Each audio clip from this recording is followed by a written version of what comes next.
Today we will begin with the book of Yoga, the seventh book in Savitri.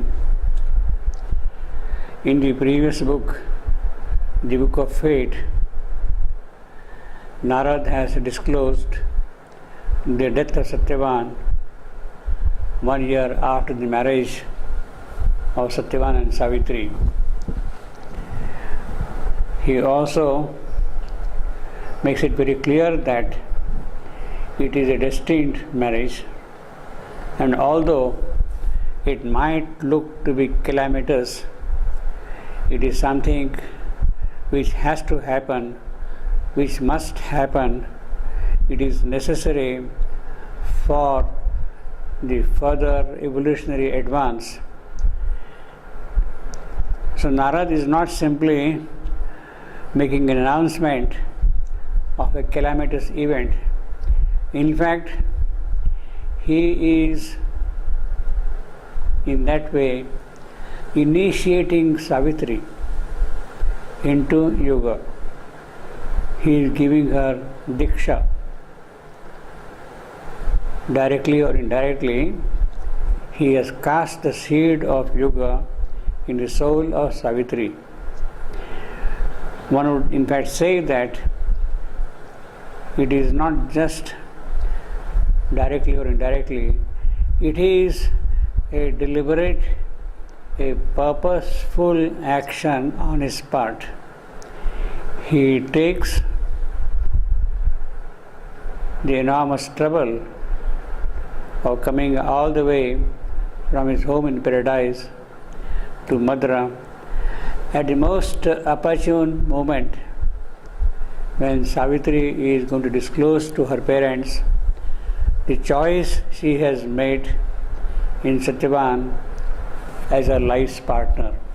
So, just before she arrives into the palace, Narad is already present there 1 hour before her arrival. And then, in the course of what transpired between them all in the palace hall, unknown to anybody else except these four, Savitri, her parents, and of course Narad himself, that this year, this day returning, 1 year after the marriage, Satyavan must die. He says must die. He does not say will die, which is a very clear indication of a kind of a divine determination, divine determinism in the whole process. And as a part of that divine determinism, Narad himself comes here to make that announcement. And in the presence of her parents, who are great accomplished souls, he tells Savitri that this is something unique which is going to happen in the evolutionary history of the earth, and she must get prepared to undertake the task for which she had taken this particular birth. She has taken this birth, the divine force has incarnated with a certain mission, and now the moment has arrived that she must begin to accomplish her mission. So in that sense, he has already cast and occulted the seed of yoga in the soul of Savitri. And later on, he says very prophetically, very emphatically, with enormous amount of significance put into the words, that no human will can intervene in what Savitri has determined to do. She is firm in her resolve, although she knows now that her husband is going to die 1 year after the marriage. She is going to stick to that, and she is going to meet fate. So Narad tells to Savitri's mother, Malavi, that she must leave her. Savitri's mother must leave Savitri. She must leave her to her mighty self and fate. The determination of fate is irrevocable.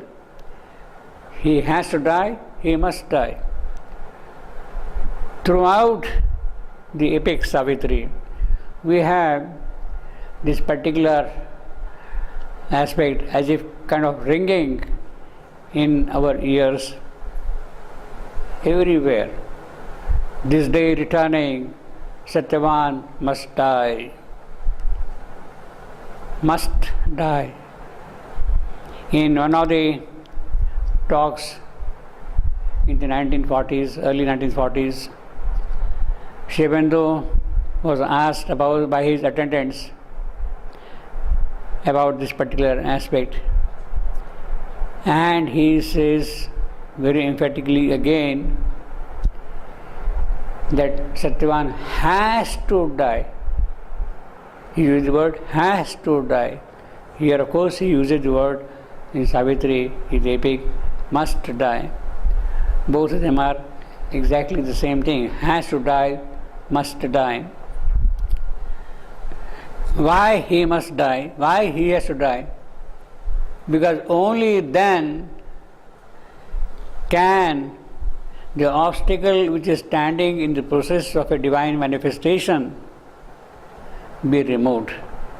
The mind of night standing across the path of the divine event has to be displaced. And in order that that happens, Satyavan has to die. Why? Because that provides an occasion for Savitri to meet death face to face.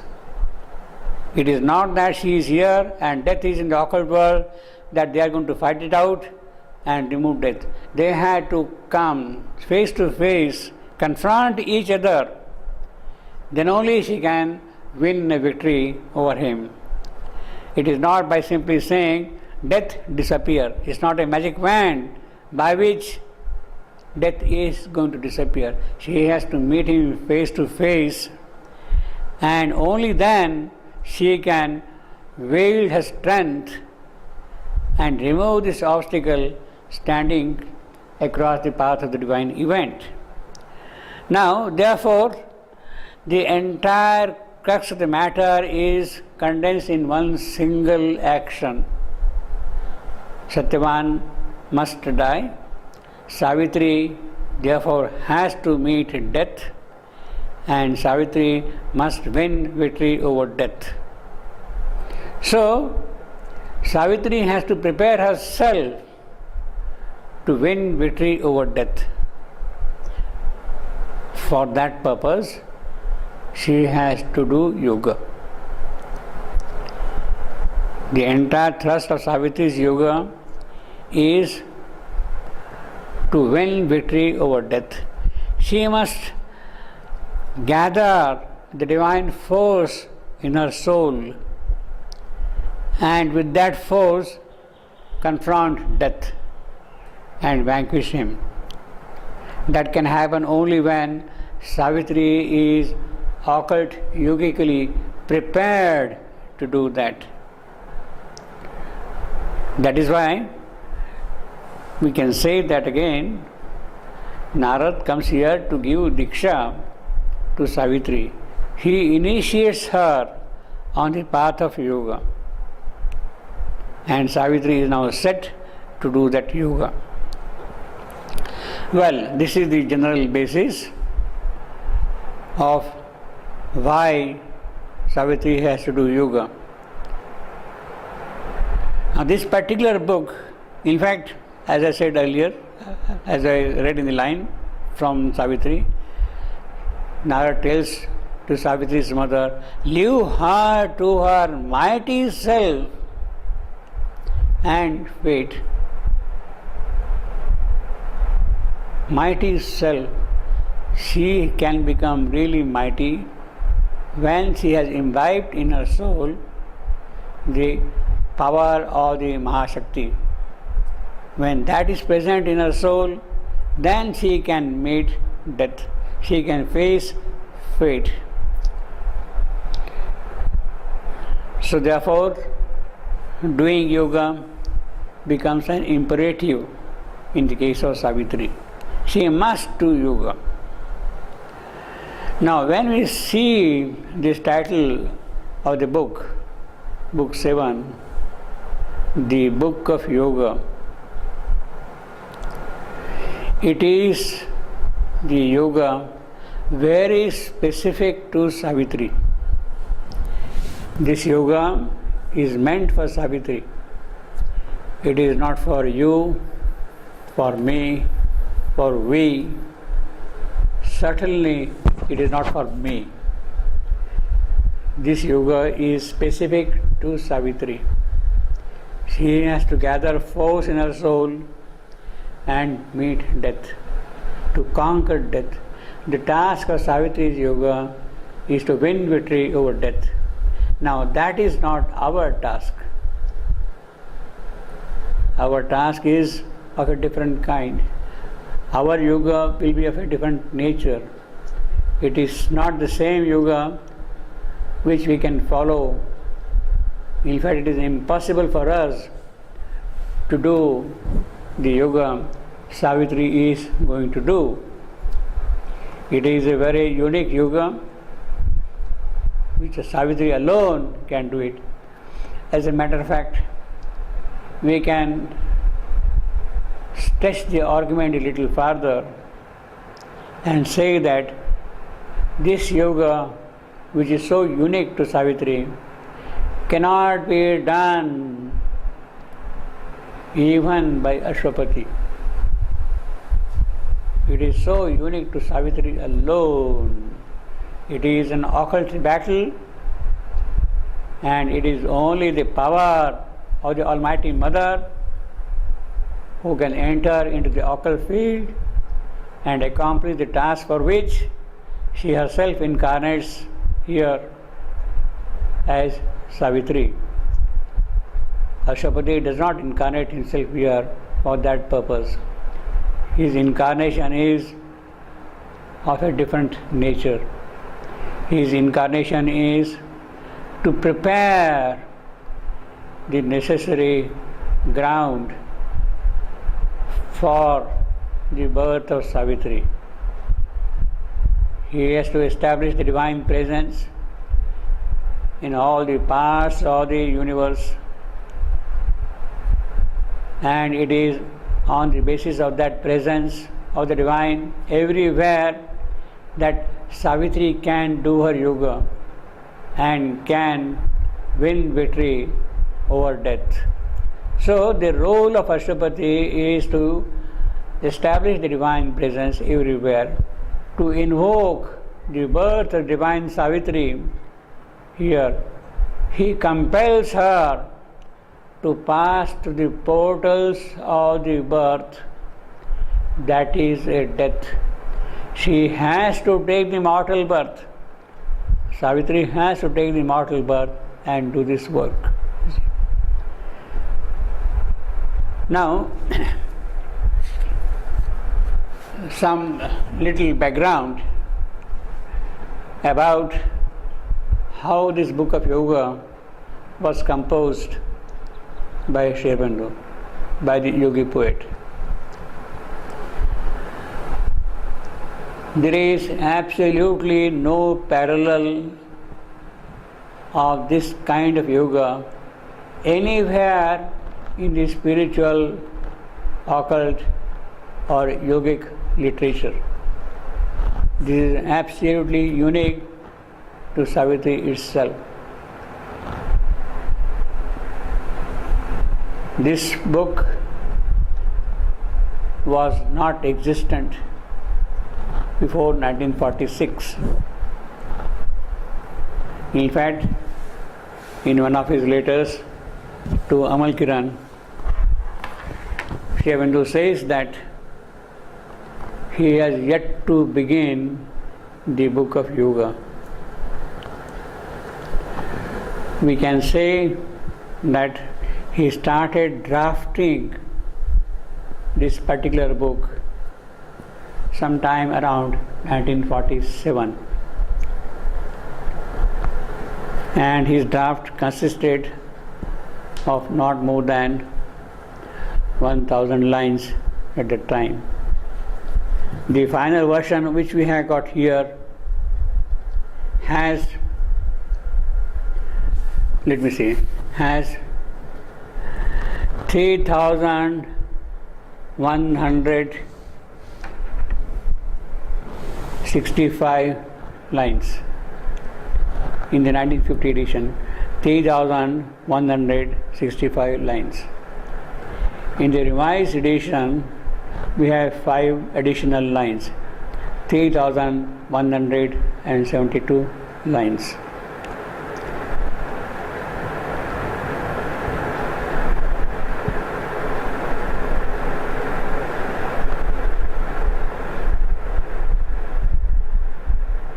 Additional 7 lines. Now this draft in Sri Aurobindo's handwriting was, as I said, a rough draft, and I got some details here. Let me just read them out here. This is a pretty long book, about 90 pages in the centenary edition, 3172 lines in the revised edition, minus 5 in the 1950 version. This was essentially written in 1947. Sri Aurobindo used a diary-like book, a small diary-like book of about 7 inches by 4.5 inches size, 7 inches height, 4.5 inches width, roughly 7 inches by 4.5 inches, of about 200 pages. His handwriting is difficult to read, difficult to decipher at this stage. Earlier handwriting was very beautiful, very clear, very distinct, but in 1947 his scribbling overflowed from one line to the other, one word into the other word, like that. 200 pages, handwriting is difficult to decipher. Lot of pages remained unused. Out of this 200, a number of pages were not used at all, they remained blank.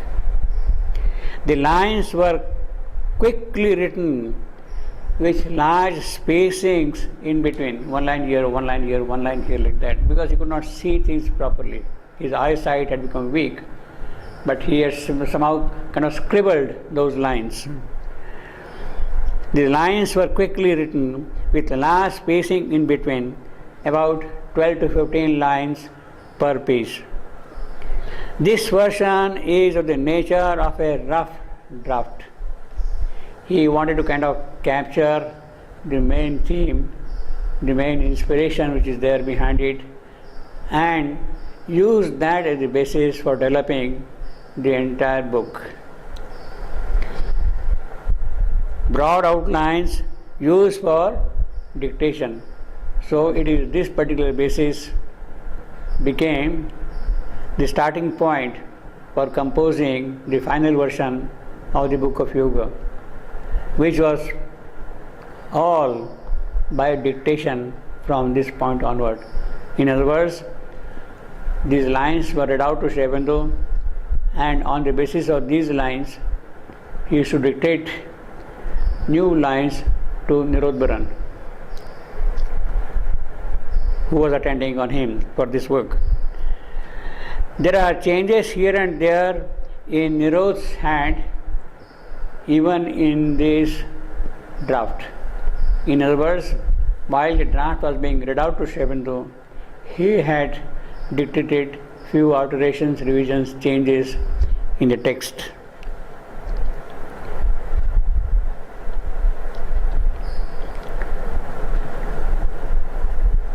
The total composition may not be more than 1000 lines in this particular draft form. Later on, almost after 1 year or so, it becomes 3 times, 3167 lines. Now, the copied text, which is used for the purposes of final composition, is on a scribbling pad. The dictation which is given to Nirodbaran, on which the paper, where the dictation was taken down, that was on a scribbling pad. Nirodbaran's handwriting is very neat, very clean, very beautiful also, very, very unlike the handwriting of a doctor. You see. So in that sense, he was never a doctor, you see. His handwriting was the handwriting of a scribe, perfect scribe. Copy text is in Nirod's hand and is on a scribbling pad, neatly written and not much alterations in the dictation. And both sides of the paper were used. It is a scribbling pad. On both the sides, the dictation was taken down. In those days, there was a shortage of papers, and they had to economize on the use of paper. So, the scribbling pad was used for dictation, and both the sides of the paper were used for that purpose, the same. The scribbling pad is roughly of the size of 9 inches by 6 inches, approximately the size of a standard book now, you see. 9 inches by 6 inches. Later on, this dictated passage, this dictated version, as it progressed, were typed out by Nalini. And of course, these typed scripts were again read out to Sri Aurobindo, in which he once more made changes, revisions, alterations. He kept on adding at every stage new things in the text. Now, the title to the Canto 7 is missing in all the earlier editions of Savitri prior to the revised edition, 1993. But it is present there in Sri Aurobindo's draft, in one of his drafts. And the title is The Discovery of the Cosmic Spirit and Cosmic Consciousness. In fact, the beginning of this canto, Canto 7 of Book 7, in the manuscript has 2 drafts. And it is in one of the drafts that this title is present. The draft which was used for finalizing the text was the other draft where this title was not present. And therefore they said that the title was not given by the author, you see. But later on, when the drafts were compared, the title was there in the other draft, you see. And this has now been restored in the revised edition. The beginning of the canto in the manuscript has 2 drafts. On one, the title is written. There are 2 versions, but these 2 versions should be compared carefully before accepting this or that. which one to be accepted as the final version is still a point which should be looked into more carefully, should be compared carefully, and also with the typescript. These two manuscript drafts plus the typescript plus the revisions, all this should be properly compared before we can say that yes, this is the final draft of Canto 7 of Book 7, the Book of Yoga, the last canto. About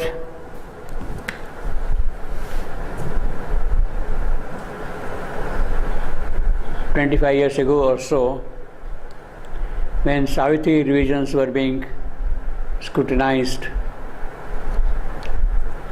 many of these points came in our discussion. Myself, Richard, Amal Kiran, and Nirod, we used to meet regularly and go through all these details entry by entry and check the appropriateness of various entries. There are differences in the opinion, in the choices made in the text, but finally the decision was left to Nirod and Amal Kiran. That should not still mean that that could be taken as the last word, the authoritative word. As a matter of fact, it is necessary that these be examined in more detail, with greater care, and with a kind of a completeness. After all, most of those meetings were scheduled meetings, and there was not much time for going into many details, seeing various drafts and various possibilities and things of that kind. They were, in a certain sense, done in a hurry. That hurry should not be present now.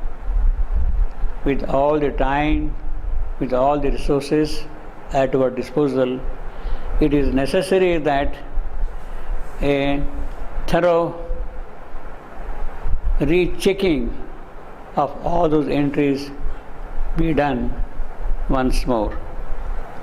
Well, basically at this point I can only say that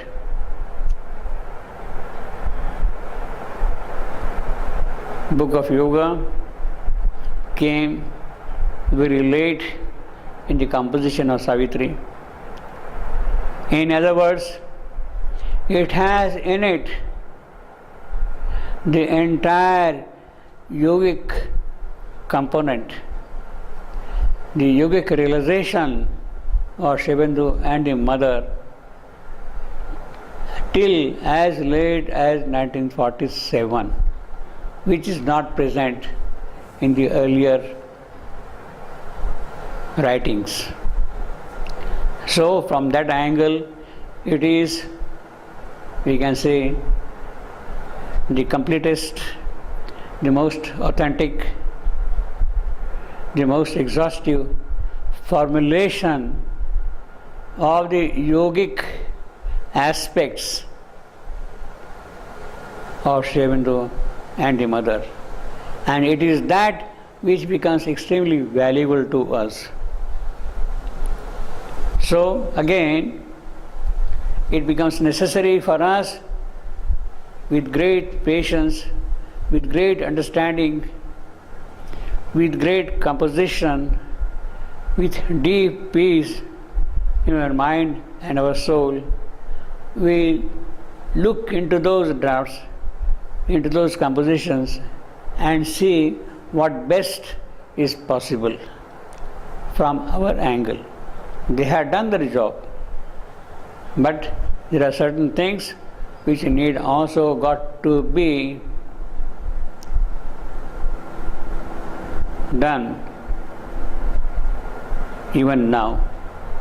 And it is that opening for which one could look forward.